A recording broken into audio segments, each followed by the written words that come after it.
برو ها برو بالا عشقم بریم کاغذ بدیم این کاغذ بدیم برو در وقت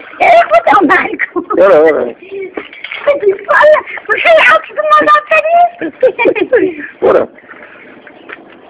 یا الله بارک الله کلیتا من گم شد بله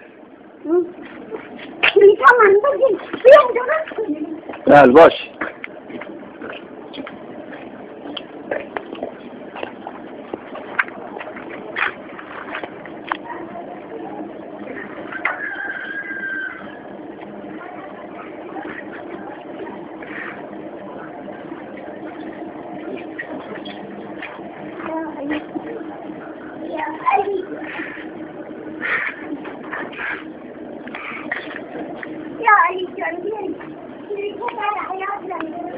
باشه بعد درست میکنم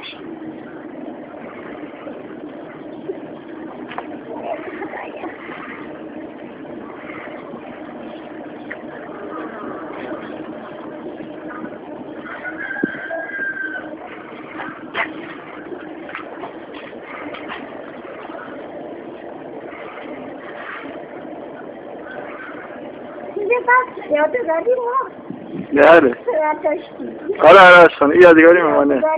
این نشونش بده به مسئولین عشقانو خب که نگاه کنن بعد ببینن که شما کجا زندگی میکنید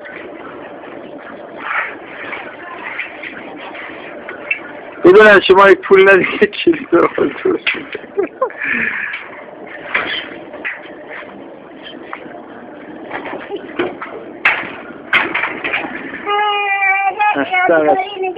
حالا شون یادگاری برات میگم